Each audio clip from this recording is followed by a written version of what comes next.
This is your Facebook weather service man on the street, Eric Fribush, from live in downtown Owings Mills, Maryland, where it is really starting to snow out here, but it is still not sticking on the sidewalks or the roads. It is getting a little slippery, so please be careful out there if you're out there driving. Try and stay in this evening.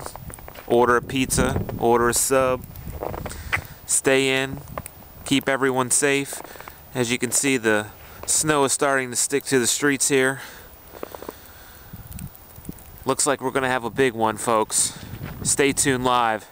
Facebook weather service. Another update coming.